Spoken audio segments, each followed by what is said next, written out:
Well, here we are, back out in the garden. Just stopped I've been trying to tidy up after a holiday. The grass has got ever so long. And of course we'd started to pull down a tree. So the back garden is full of branches at the moment. So I've cleared all the branches away. I'm going to put the strim around, then put the mower around, and then get the patio cleaner out. Might do the patio cleaner Thursday. But, yeah. Anyway, I wanted to talk to you today now about Alex Belfield, the voice of the unhinged. I did a little video a while ago, and I really didn't expect so many people to cotton on to my channel. I have had over almost 1,000 views on my little video that I did about Alex Belfield and why I cancelled him. The man is horrid.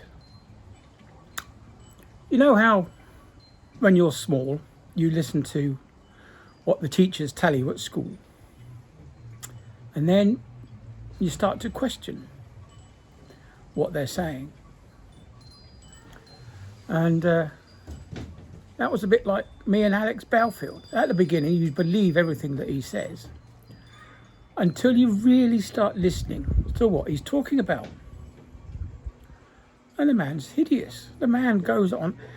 I believe he's a bankrupt himself. He may or may not be, but if he is, then he shouldn't really be berating other people who are going through that process of being bankrupt. Yes, I know he belittles Katie Price for being bankrupt. Well, as much as I don't like Katie Price, you shouldn't really be taking the mickey out of her. It's not her, it's the fools who follow her. If they keep following her, then, that's why she stays popular. Same with Alex Belfield.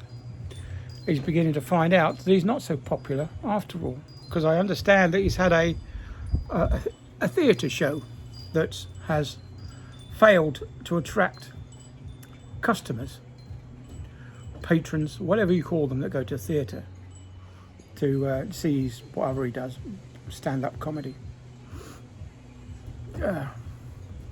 He went on and on in that video that I last saw of his about cyclists, and what you've got to realise is that for every cyclist on the road, there's one less car in front of you.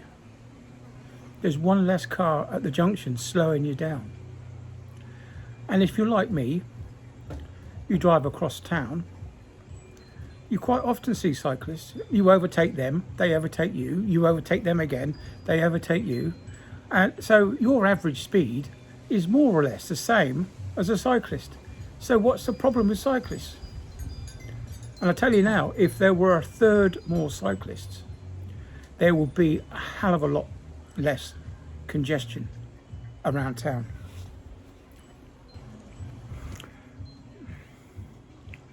I remember listening to, for example, Nigel Farage, and following the mainstream narrative, I thought the man was a joke. Until I suddenly started listening to what he had to say. And then you realise, yeah, the man's talking sense. I actually believe half of what he's saying.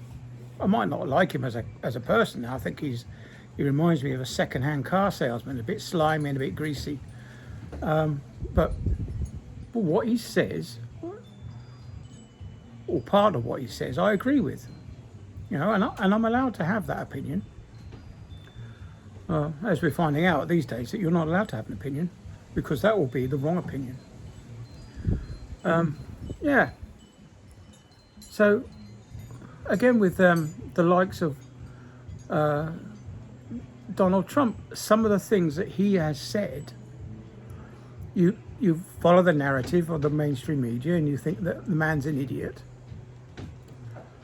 And so you make a joke of Trump at the beginning, and then you stop and listen to what he actually says. Come away from the likes of the BBC, go to an independent journalist source and watch what he was saying. Let me give you an example. He was talking about injecting bleach.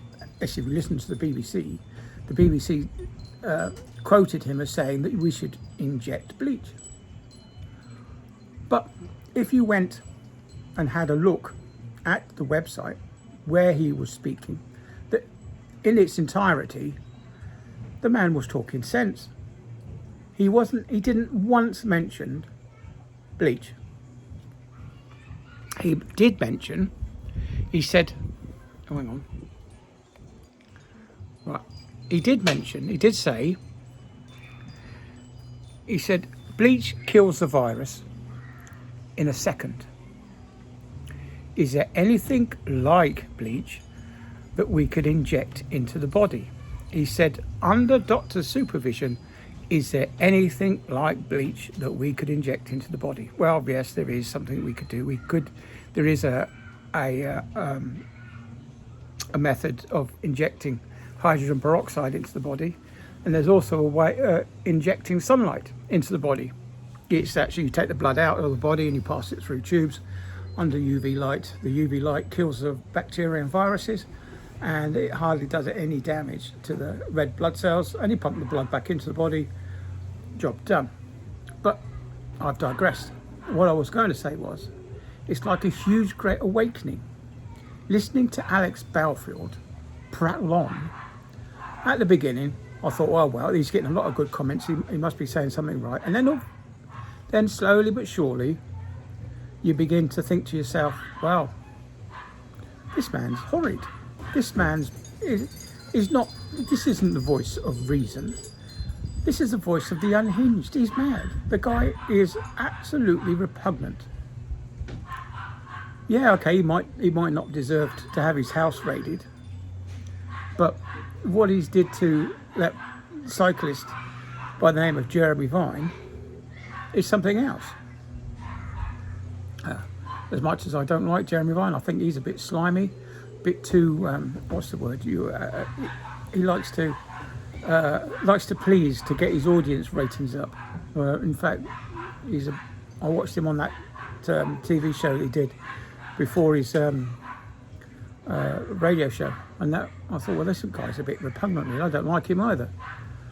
But anyway, just to wrap this one up, I really, really dislike Alex Belfield. I mean, he's talked about people with mental issues. Yes, sometimes you do need a bit of a shock to shock you out of your downward spiraling lifestyle, but have a bit of compassion. Yeah, I mean, these people are crying out for help, and you're mocking them. I've been through a bit of mental torture when I lost a job just before coronavirus started, and losing your job and then losing more and more jobs, you get used to it. Right? Money will come from somewhere, and but in the early stages, you feel that there's nothing you can do, and that your life is just spiraling downwards and downwards, and this is when you have these thoughts of depression. But he shouldn't mock you for that. This is human nature, and of course, not everybody has the ability to reach out properly. Some people like me would channel depression inwards, and of course that's not the good thing to do. It just spirals down. But yeah, so in conclusion, I just didn't realise how many people were on the same boat as me when it comes to Alex Belfield, and I do appreciate all the comments that people have made in my other video. So keep it up. Remember to subscribe, because, as I said in one of my other videos, 92% of my viewers don't subscribe. Okay, maybe they don't like what I watch, what I record. But yeah, just hit that subscribe button. It doesn't cost you anything. You don't have to hit the notification button, but hitting the subscribe button puts my numbers up. And of course, if you don't hit that bell icon, you won't get notifications. So it's a win-win, really. Win for you and a win for me. So anyway, yeah, better go back to my gardening. I've spent quite a lot of time just rabbiting on here. So I'll catch you all on the next one.